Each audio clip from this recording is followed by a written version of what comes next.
Hi, this is Wesley, This is Kashina. and you're listening to In Between the Lines. Zoom edition! So, due to a particular winter storm that is passing by our area at the moment, Yeah. we're switching things up, as you can see. You see our lovely main host here, Wesley. Hi. And you hear the lovely and beautiful Kashina as a ghost. I'm just there in spirit, literally.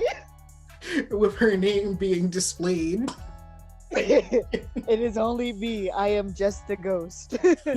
Just this time, guys. Don't worry. Hopefully, whenever the weather allows us to, I'll actually be back to record in person. But as of right now, it is just going to be only through Zoom because of the weather. Yeah. But yeah, so hopefully, with that out of the way, we can start with today's lovely topic, which, Wesley, I'm going to give you a break today because you're always asking me if there's something I want to know. But Wesley, this time I have a question for you. Go ahead, ask it. Hey, do you want to know something? Sure. What do I want to know? Ugh, it's not like I like you or anything. Stupid. Buddy, are you all right? I'm only like this because we're talking about slice of life. But just to let people you had to hit that tsundere real quick, didn't you? To become a tsundere, that's a thing that happens in anime. But no, just to let people know, no, I don't have a negative feeling towards slice of life. Actually, there's a lot of slice of lives that are, pretty interesting. I don't know. I just don't watch a lot of them. I mean, I'm pretty sure Wesley, you've seen a lot of slice of lives, haven't you? To my recollection, yes. I'm about to say probably a lot more than me. Yeah, between you and me, I feel like I've seen a lot more. Most likely. But so before we delve into the slice of lives that we have seen, how about you give us a quick explanation as to what a slice of life actually is? Basically, the quick rundown for everyone else is that a slice of life is basically a realistic representation of everyday life, pretty much. And I like how we say everyday realistic representation. We're gonna go into that here in a little bit, but just to give you guys some examples as to what would be considered some slice of life in anime, here are some titles that me and Wesley has written down together. So I'm about to say Totodora is one of them, and Wesley would love to talk about this later on when we get really, really deep into it. Yeah. Mushishi, it is about a guy who goes around the countryside. It's like Japan, and he helps fix supernatural problems. Another one is Nichijo, which is in English. Life? Yeah, it's called My Everyday Life. It is a hilarious comedy anime where I want to watch it. I've seen clips of it. The animation in it is, it can go from simple to insane. Oh yeah, I've seen clips of that one. You can list off the next couple. So the next one after Nichijo is Ohana, which is just sad. It's only 12 episodes, but it's just sad. But then there's K-On!, something light and happy, full of music. Yay! Yay! Another really happy one that I just freaking love is my favorite is Miss Kobayashi's Dragon Maid. That is like my favorite slice of life up to this point.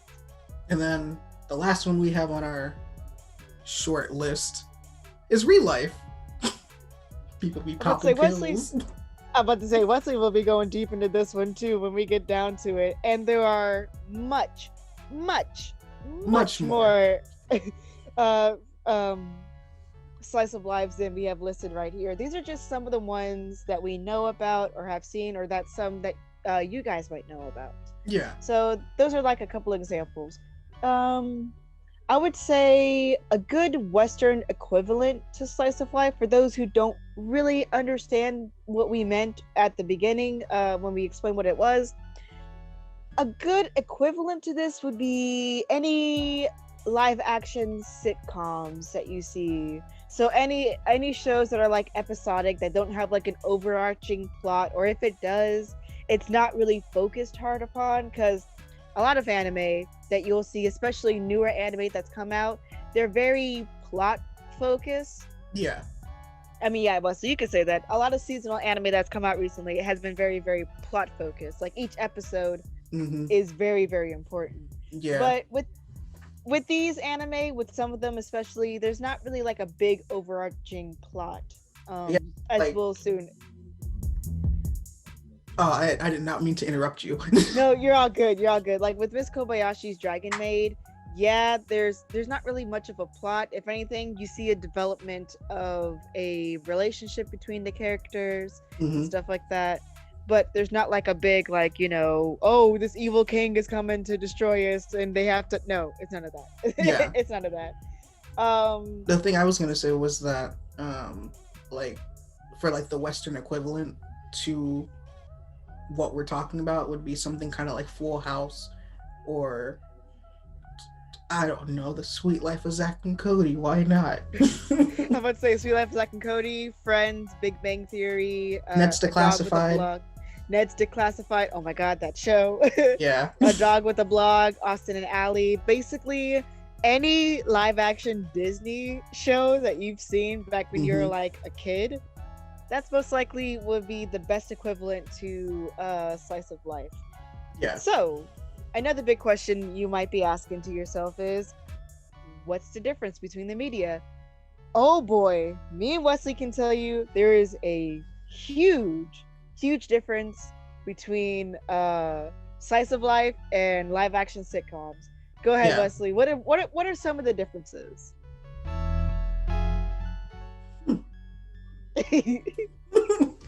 Well, obviously animation is for one. Oh, And, definitely. you know, it's basically on the way that it's delivered. So mainly for anime, it's through the voice acting, through the colors being portrayed, through the way how the animators portray everything. Whereas with more live action type things, it's more dramatic, more not simple, but, you know, pulls more on your heartstrings with the dramatic performances of everyone. Oh yeah, I could see that. Like, a few examples that come into my mind is like another live action sitcom that comes to mind is Wizards of Waverly Place, where some of the special effects that were pulled off were very simplified and stuff like that, because it's a weekly sitcom. It's supposed to be a new episode every week. But when it comes to anime, they can pull off the special effects differently. They can make things look different. Angles could be dramatic and stuff like that. However, with stuff like this, it's not like that. And another thing that I like about a difference with slice of life from real life live action sitcoms is it's not just focused on real life. That is supposed to be the primary thing about it, but it's supposed to be representing what these people's everyday lives are like. So you could be in a totally different fantasy world, like, for example, with Miss Kobayashi's Dragon Maid, or even better, Mushishi. That's a better example. Yeah. Where in this world, there are supernatural beings and ghosts and things that happen, and this is just the norm. And we're following a character his everyday life is to fix what is happening with these supernatural beings. Or even, what is it? Real life. Because, like, with real life, it's in a way, the way how we're describing this all is basically like think of it like this: we're like a fly on the wall. Yeah. And we're basically watching these people's lives unfold. So, like, I'm still gonna go off of what I was saying before. Like, in real life, basically, it's basically like if you did something, if you had a bad life pretty much, and you want to be like, oh, if I could go back to high school and I would change this, and this, you'd be given the option by either signing a contract and then having to, like, take a pill that reverts you back to being a high schooler, and then going into a new high school and just trying to relive your life through that and making new friends and everything like that before your year was basically up. I see. So, yeah, I guess that's kind of like the little fantasy element within that. So, And I know some of people's arguments are going to be like, well, there were some fantasy sitcoms that came out as well, like Wizards of Waverly Place, Sabrina the Teenage Witch, Bewitched, and shows like that. But those really, like, they relied heavily on comedy to help push, like, the entertainment factor of those shows. And I'm not saying that all of these slice of lives, like, a lot of them have comedy in it, but some of them can focus on very sad things, like especially in Mushishi. I haven't seen it personally myself, but I've heard about some episodes just being absolutely sad, and the fact that you just want to watch these people's lives, you know, play out normally. They help really push it. Most times when it comes to like shows like Ohana, Mushishi, and stuff like that, is that like, yes, it is sad, but it also conveys a hidden message like underneath it all. Yeah. When it comes to sitcoms, though, it's just kind of like, you know, light material and stuff like that. It's hard. It's really hard to describe. They're really two different types of media, and this is just the closest equivalent to what slice of life would be if it was here in the States. So, you know, after telling you this and after telling you that, it's basically just following the lives of these people. What actually makes this genre appealing? Why are there some people who really like, for example, Wesley, who really likes these slice of lives? So what are some things, Wesley? What are some things that you find appealing towards this genre? Well, so I'm gonna start off with K-On! Because I kind of got started with that one. The reason why I like it is because I mean, yes, it's a moe, but that's not really why I was into it. I was into it for the music. For just a quick explanation, moe anime is basically imagine cute characters doing cute things. That's what moe means. Yeah. Sorry, yeah. Yeah, I'll just throw out what that terminology meant. It's all good.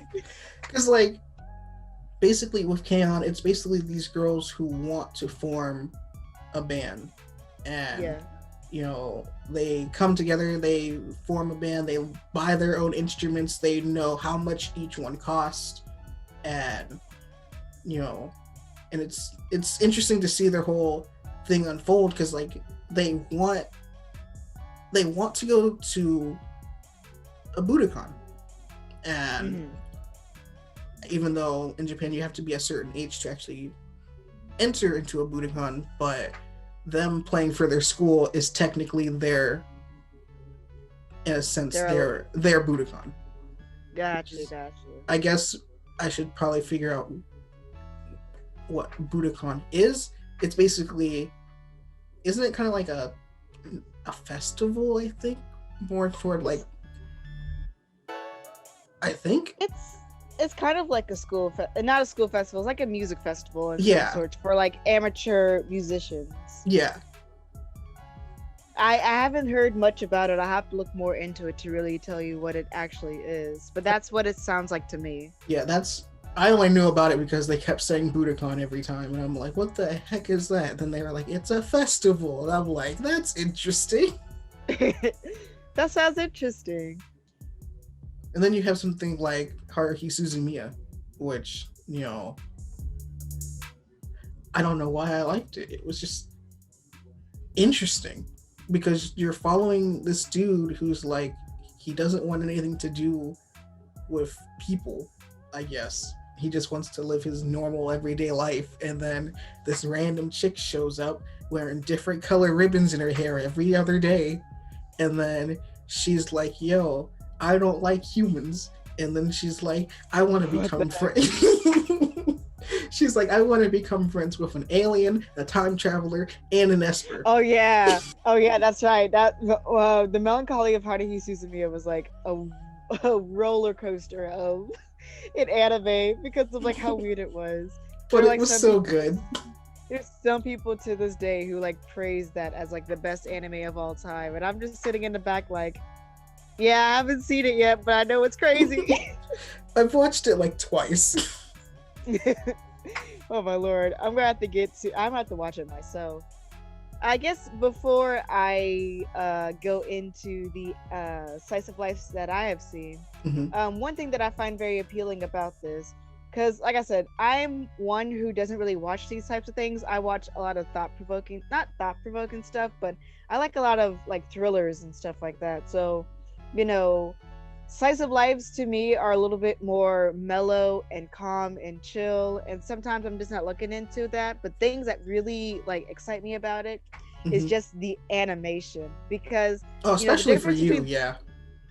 Yeah, as an animation graduate, I really pay attention to these things. But before I even became an animation graduate, these were just some of the things that really sold me on this type of genre.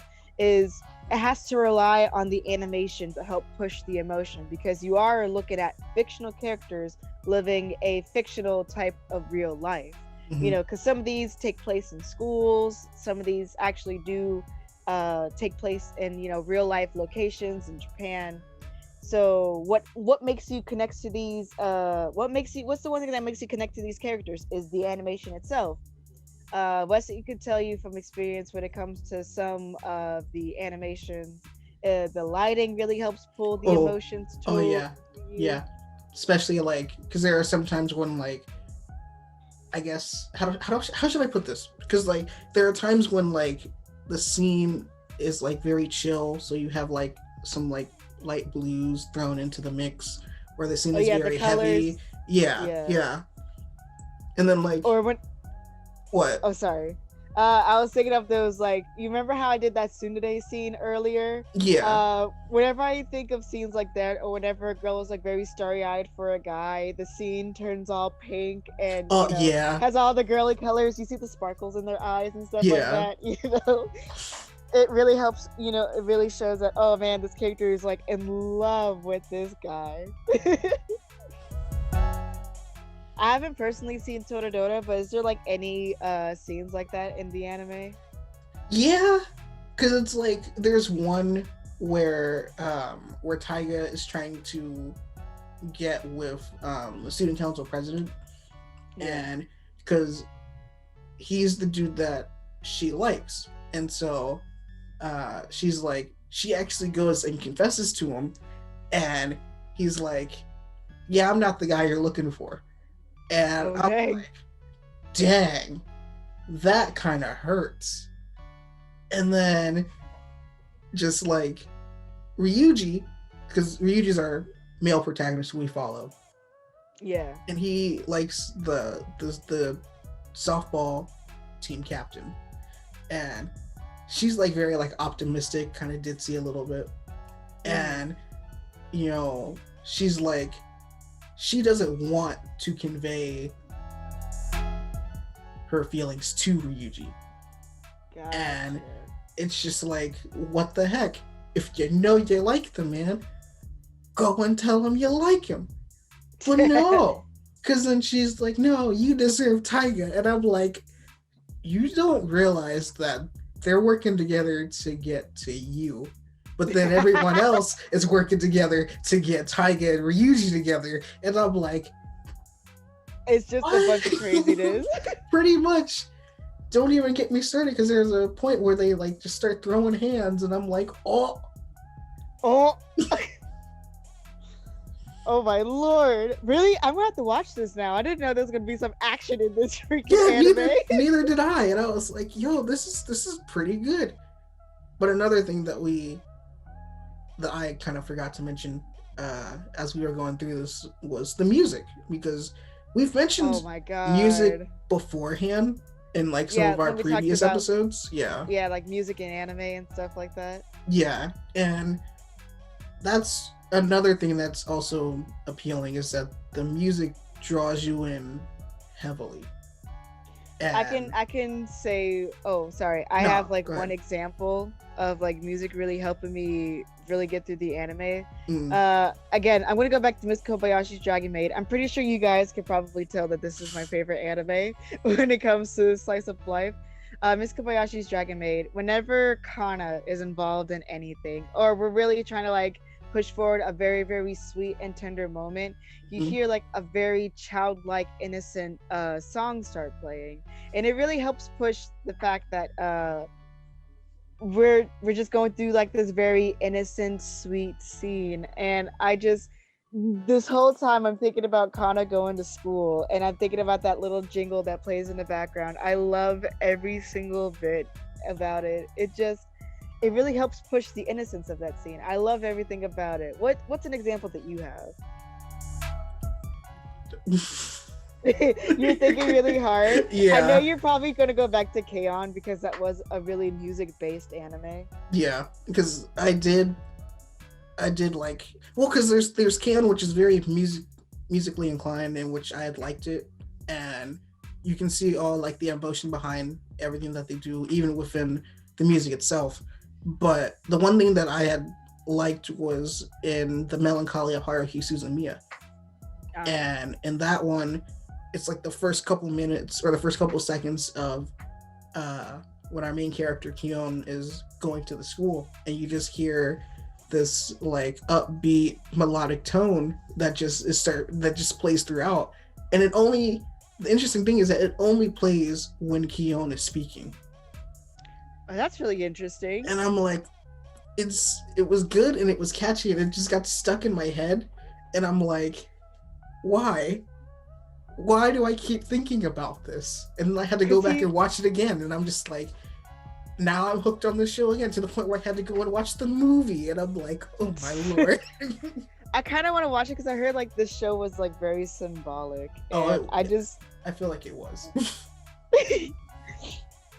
So I guess I should talk about some other shows, despite me just craving about Miss Kobayashi's Dragon Maid. Some other slice of life anime that I've actually seen that I'm actually surprised these are considered slice of life, in all honesty, is Aggressive Retsuko or Aggressive. If you that one is seen it. one, isn't it?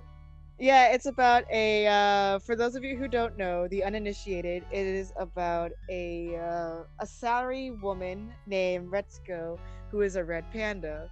Oh yeah, all of the people in this anime, they're all animals, and I think there's some symbolism behind it, but I don't look deep into it.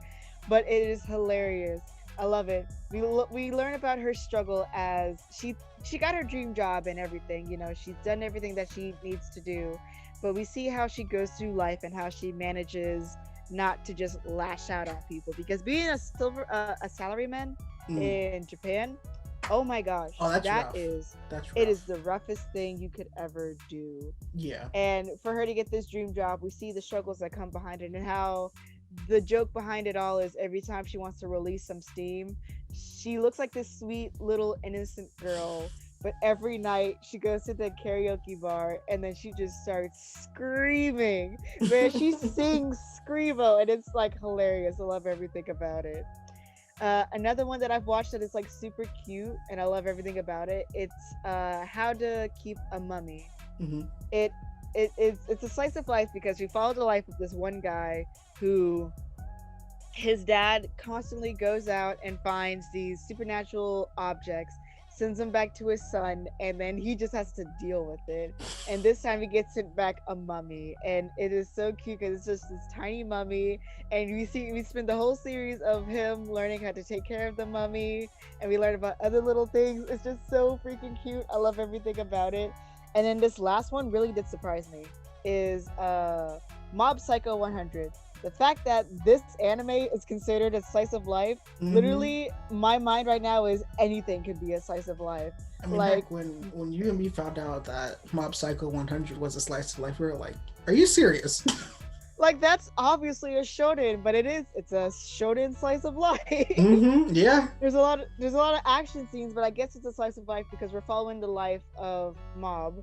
Yeah. And we're seeing how he deals with having his supernatural powers. Oh yeah.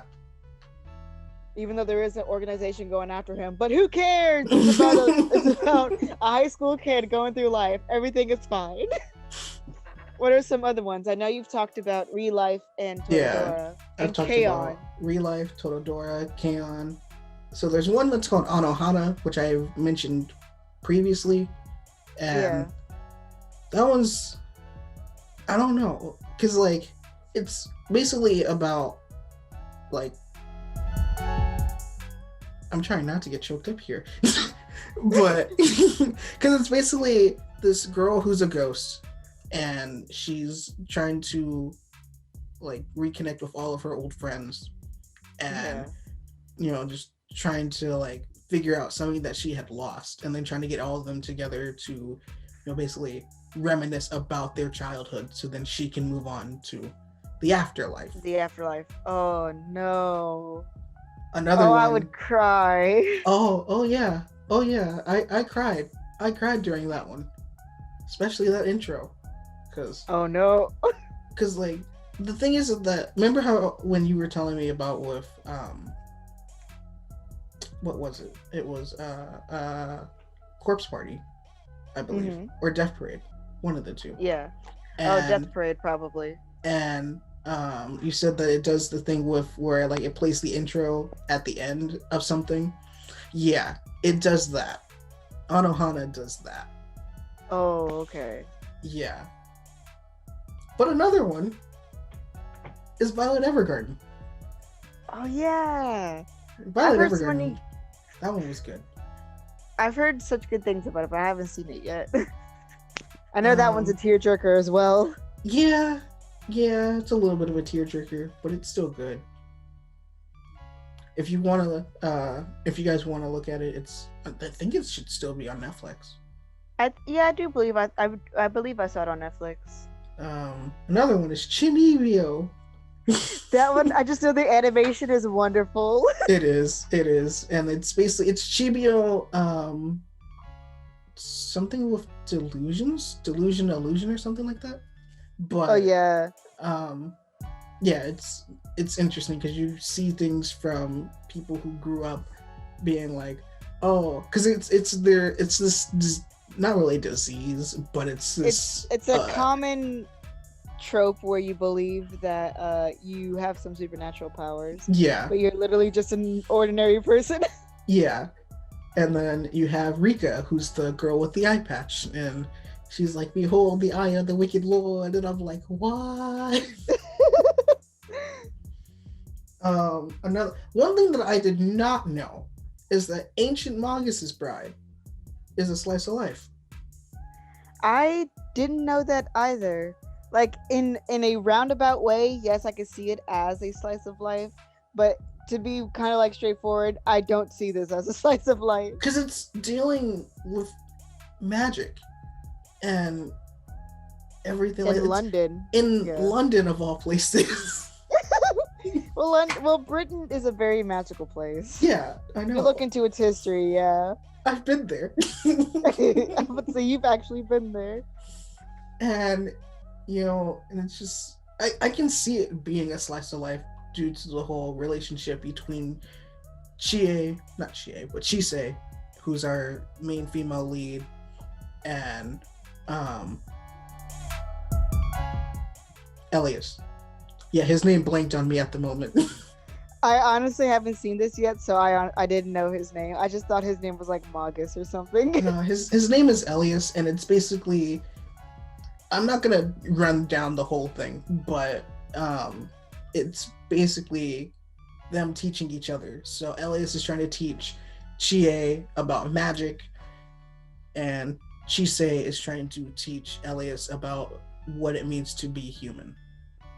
Gotcha. That's interesting. I'll have to look into this. And then we got Haruhi Suzumiya.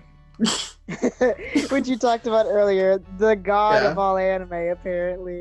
Yeah. I've heard so many good things about this, and I know that it's like an older, not too old, but it's like an older, early 2000s anime that I need to get into.